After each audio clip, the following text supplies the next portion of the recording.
Hey guys, welcome back to my channel. My name's Jessica Ward King, also known as the Stigma Crusher.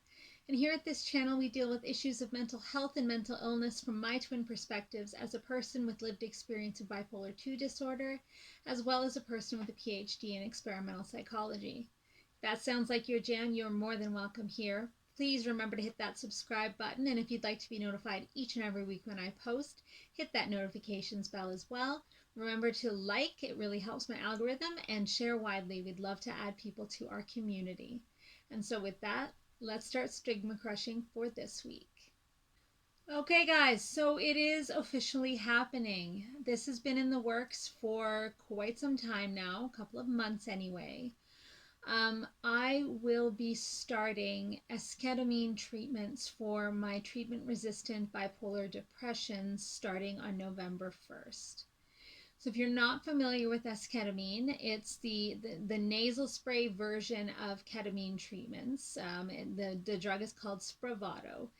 And it's been Health Canada approved for use in treatment-resistant depression pretty recently, actually, within the past year. And in case you haven't heard of ketamine used for depression, yes, it is the same ketamine that is the horse tranquilizer. It is also a street drug known as Special K, ketamine is. But they've been using ketamine infusions directly into the bloodstream, and then more recently, the nasal spray and the sublingual, so under the tongue, tablets as well in investigations for treatment-resistant depression. And only Spravato has been given Health Canada approval and FDA approval as well, I understand. But the other treatments are still in use for research purposes, as well as in some, difficult circumstances. So we know that the one that is the ketamine infusions are really good at stopping suicidal ideation and behaviors. So sometimes that's used.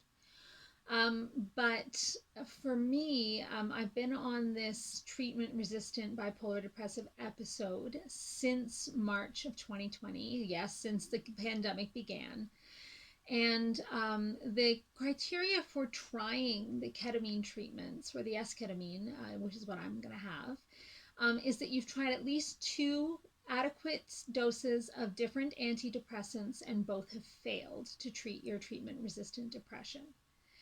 I've tried about 1 billion, and that's just in the last 18 or 19 months alone. So I definitely qualify for it in that sense. There's some indication that the milder the treatment-resistant depression, the better the esketamine is going to work for it, so that more deeply entrenched and deeper mood states might have less of an effect. Mine is fairly moderate to severe depending on the moment, so I'm hopeful for me. I'm going to be doing regular updates on my TikTok channel about my treatments and how it's going, but I wanted to launch it here first and chat with you guys about it. So in terms of getting approved, my psychiatrist, you can also have a family physician, whoever's your treating physician for your mental illness, sent a referral to our local shop. So it's a rapid treatment center of excellence here in Canada. And they're just starting to pop up in major cities. So there's a few of them here. And so he sent the referral, my psychiatrist sent the referral to them. I had to have fill out a bunch of forms with my psychiatric history as well as other medical history. Had an intake session with the treatment center psychiatrist and was approved from her point of view. Then I had to have a conversation with the folks that run the Spravato program here in Canada. So it's Janssen, and they have what they call the Janssen Journey program. where they walked me through getting coverage for the drug from my drug benefits plan. And I am one of those folks with intense privilege to have a fairly good benefits program that is going to cover the cost of the medication for me. And the cost is quite significant. So this is definitely not a treatment option that is open to everyone. In fact, it's open to very few, just based on the costs alone, as well as the time commitment that's required. And so I went through that with the Janssen Journey and with my drug benefits provider, and was approved. And now I have been scheduled in. And what the acute phase of treatment looks like is 2 times a week treatments for 4 weeks. After that, if there is sufficient response, it drops down to once a week for 4 weeks. And after that, depending on response, depending on how long the effect is lasting for, it could drop down to once every 2 weeks to once a month. I may need to have top-up doses kind of forever in order to keep the effect. So it's not necessarily the kind of treatment that after my acute phase is going to cure the depression, take it away, and I can just carry on my merry way. It might, but it also might not, and I might need continuous top-up doses, which is why it's especially not affordable for everyone.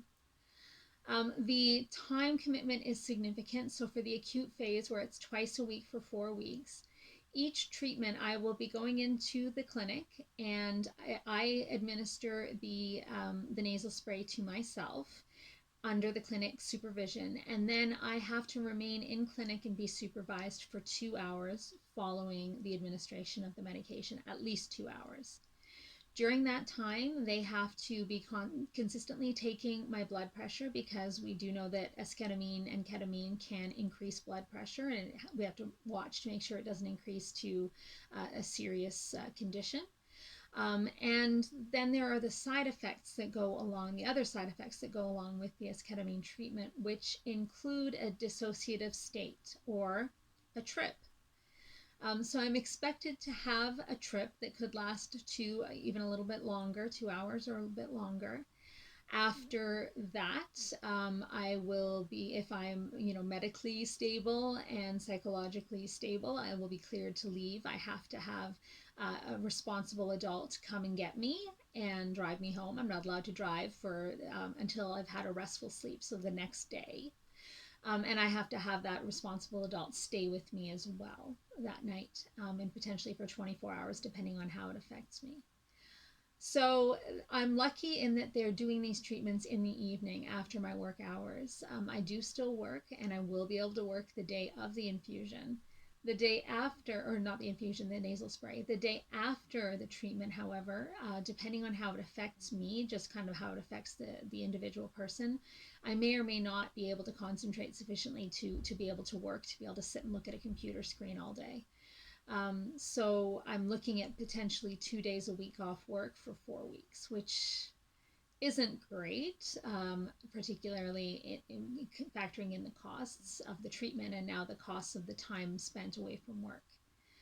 But that's what the treatment looks like. There is an expectation that the side effects and the dissociation will lessen as I have more and more treatments. But again, it's down to how an individual responds, and each trip, just like if it were used as an illicit drug, you can have good trips and you can have bad trips. And so there are recommendations that I meditate beforehand, that I get myself into a really positive frame of mind. They recommend bringing soothing music and possibly a weighted blanket so you can feel a little bit more grounded. So that you minimize the chances of having a bad trip and having extreme anxiety, and that can drive up your blood pressure as well. Other side effects include nausea and vomiting, potentially, being really sleepy, disoriented, dizzy if I try to get up too fast. So it's definitely not just like pop the nasal spray and sit there and, just wait your 2 hours and wander away. There can be some really uncomfortable and potentially alarming side effects. And that's why you're monitored for that 2 hours plus after each dose. So I'm the kind of person that if I just try to use, recreational marijuana here in Canada, that's legal. Have a bad trip. I have delusions and paranoia and hallucinations, and so I'm a little concerned, mainly terrified about these esketamine treatments. But I have done lots of treatments that have been terrifying in the past, like ECT and like brain surgery. And if there's a chance that this is going to help, I will do just about anything, including, all of what I've just outlined. But I am afraid. I am trying to get myself into a more positive frame of mind. If anybody has any tips or tricks to kind of psych yourself out of this kind of fear and get into a good frame of mind, please do let me know in the comments down below, because I could really use some advice and tips. And like I said, I am going to continuously update my journey over on TikTok. Check me out there at Stigma Crusher. I'll update you guys too, but probably not until the acute phase is done and we see if it's working for me or not. So that's my quick update for this time around. I discussed a bit how the ketamine is working on different pathways than all the other antidepressants that there are there on the market. So I outlined how the typical antidepressants work on monoamine pathways, so serotonin, norepinephrine, and that ketamine and esketamine actually work on the glutamate pathway, which is just a totally different mechanism of action, which is why it's such a promising treatment, because if it's working, if nothing's worked for you before and this is a totally different approach, there's every chance that it will work for you. They seem to have about a 50% success rate, and that doesn't mean that the depression goes away completely, but that means that it gets a lot better from the treatment. So about 50% of people who have the treatment do get a lot better. There's still a lot of research going on as to who's going to respond, why some people don't respond as well, and trying to make the treatment more targeted and better suited for some and not others. And so that's worrying as well. Only about 50% of people respond to it. And my depression is telling me that obviously I'm going to be one of the 50% that it doesn't, but I'm nonetheless hopeful that it will. And the other thing that does kind of worry me is that having to constantly have top ups to it, and potentially for an indefinite period of time. But again, I've done stranger treatments, more invasive treatments in the past, and they have helped. Those treatments have helped in the past, so I'm hopeful that this one will too. And something that's interesting is not only does it act on this different pathway, but it also seems to act a bit differently than other antidepressants do, in terms of that it seems to carve out some pathways in parts of the brain that have been depressed due to the depression, so that when they do brain imaging scans, they find that there are certain areas of the brain that aren't as active as in typical people that do not have depression. And when they do this treatment and then scan brains again that have been treated with ketamine or esketamine, they are finding that those areas now have renewed activity, and that they're actually kind of rewiring the brain, which is why it might not actually be the case that you have to have top-up doses for the rest of your life, that there could be a more permanent effect to them. As I say, it's still it's fairly experimental. Given that Spravato is the only one that's actually been approved for use in treatment-resistant depression by Health Canada and by the FDA, so there's still a lot of research going on. The other thing that ketamine and esketamine is really good for, I kind of mentioned it, but I just want to focus on it a little bit, is for suicidality, because it works fairly quickly. So there is some expectation that I might feel the effects of it immediately the next day. After 2 weeks in the treatments, so after 4 treatments, I'll be reassessed by the psychiatrist, and there's some expectation that I will see benefits within those 2 weeks. by the end of the first month of the acute phase, if I don't see any effects, there's reason to believe that I might not. So it is pretty quick. With your typical antidepressant, you start on a low dose. You do that for a week or 2 weeks. You taper up to a slightly higher dose for a week or 2 weeks. You taper up some more. You taper up some more. It takes you like 8 weeks to get up to a regular therapeutic dose. Then you have to leave it there for several weeks to see if it's going to work. And then if it doesn't, you have to taper down and taper down and taper down until you can taper up on another one. And so it can take weeks, if not months, to just do an adequate trial of, let's say, 2 antidepressants. So with the glutamate pathway being the pathway that it's affecting, and the S-ketamine, the ketamine acting very, very quickly, relatively speaking, in the brain and in the experience of the patient, that's another really big plus to this treatment, that it's just not as clunky and a long wait for it being able to see some kind of effect. So that's going to be my journey for the next month. I've already talked to my boss. My boss is very aware of my stigma crushing and my mental health, because for me in my journey, that's something that I find helpful, to have my boss on side with me. And I'm very fortunate in that my boss does not hold a whole lot of mental health stigma. And is very open to me explaining my condition and my treatment with her. And so I'm cleared for that on the work front as well. It's not going to be a significant problem in terms of my deliverables and what I have to do at work, because we're able to match it to what I'm going to be able to attend during that month. So I'm basically ready to go. I've made my Amazon order for a weighted blankie, and packing my little toolkit with a good book, some soothing music, and a nice stuffy to hang on to. I know, guys, I know, but really.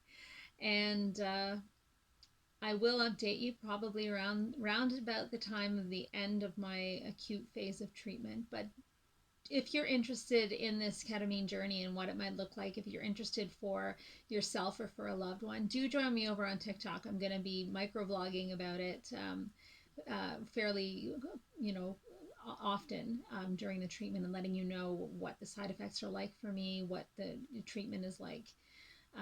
So do join me over there. So for this week, that is the stigma crushing.